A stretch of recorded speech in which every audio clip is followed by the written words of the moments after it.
Hey guys, in this video I'll show you how I made $4.4 million with just one product, basically dropshipping one product with one funnel. So I'll just show you here. So these are the stats from the beginning of this year. So you can see here. So we spent $783,000 on ads, and we have generated $4.4 million just on Facebook advertising side. There is more on the back end from email and other sources, but that just generally the returns that we've gotten. And so I want to show you the strategy and the product kind of like alignment strategy that we have used, and also the funnel strategy. So pretty much like the whole comprehensive structure for this specific funnel, so you can replicate it on your site or just improve the profitability or improve the overall flow of your own business.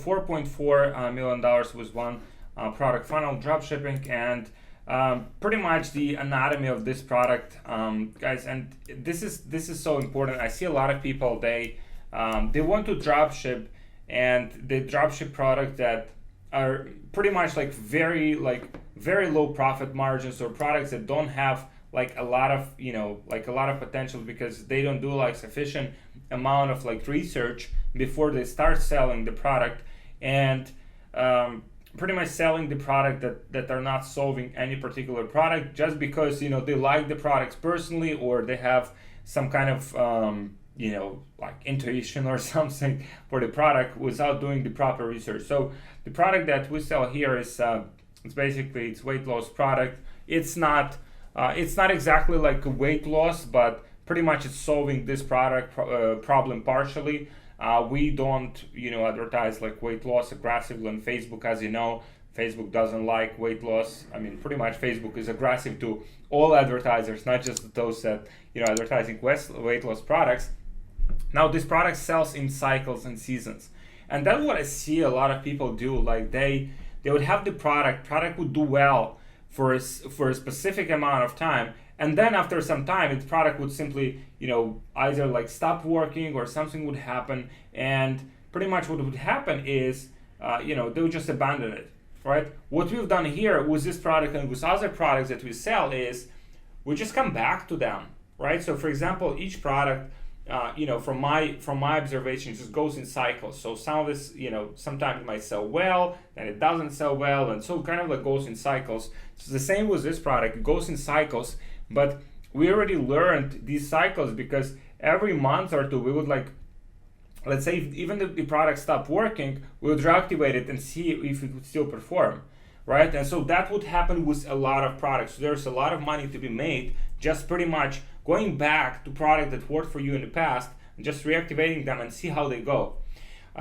So we use Google Trends to identify trends. We see like where we can get the most out of this product, and just sometimes even Google Trends are not that accurate. So we would just go and like test. We would spend some like $1,000 or $2,000 in testing, and we will see if the product is still viable in a current environment.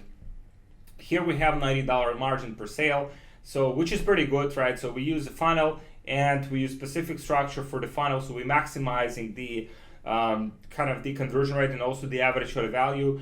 Cost of the product $33, so we have very, very good margin to acquire a customer. And if you think about it, like, what is the reason to be in business like if you don't have sufficient margin? So for example,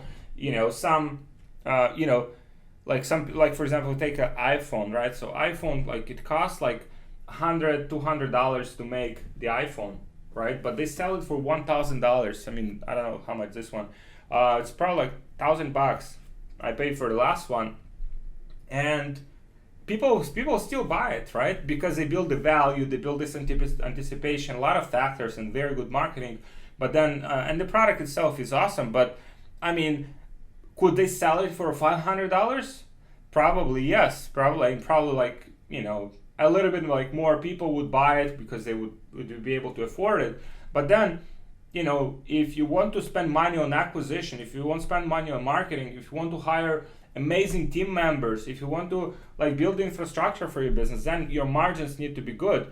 And so I see a lot of people, they would take the product and let's say, just a simple example, so take the, say like the, glasses or, whatever other product, and they would sell the product, and with the product, like they would have like 50% margin, right? So they buy the product for $10, sell for 20, and you can probably make that work, but it has to be like tremendous volume. If you don't have the infrastructure to handle like tremendous amount of volume and do well on those like tiny margins, then you need to focus on products that have higher margins. You sell less of them, but you still make more profit. And so that's very important. Like that's kind of like the initial foundation. If you don't get it right, then it's, whatever Facebook ad strategy you use, whatever overall like strategy, like, this team or this Shopify team or this app or that app, it will have an impact, but will not have like sufficient impact to help you scale this very profitably. So initial kind of like foundation, having sufficient margins on the product, selling the product that has, demand over a long period of time. So you don't just like make, I don't know, let's say $50,000 or $100,000 and just simply, quit selling the product, but you sell the same product for a long period of time. You can reactivate it like next year, for example, and continue selling it. So we use Google Trends to identify trends, but this is not 100% accurate. So even if trend is like, let's say with weight loss, now it's not the best kind of like trend for it. Like it's not like on the highest peak like of the trend, but because there are so many people in this market, because of that, we are still able to advertise very, very aggressively. So we have other products on the website. These are like related products and upsells. So there are about five or six different products that we also sell in the same niche. So pretty much kind of like maximizing the average order value and maximizing like how much we are generating in profit from each customer. So email marketing, very important. We have welcome email series and cart abandonments. These are set up with Klaviyo. We have 3 to 7 broadcasts a week. 12% of the revenue comes from email, which is not ideal, but we're working on that. We could scale harder, but we are optimizing for profit here. So this product here has approximately 43% profit margin, so which is pretty good. And so that's how we want to keep it. We could scale it probably, like we could double or triple the volume with this particular product, but the margins would add a lot of complexity. We would need to hire more, team members. So it's not the way we wanna expand this. Fulfillment from an agent in China, and so just selling from China and having custom packaging. So all of the like resources. Some people complain about shipping times, but it's very small percentage of people, and we basically arrange and communicate with those people to arrange this, like disputes and PayPal and other things like as quickly as possible. Make sure there's no issues with that.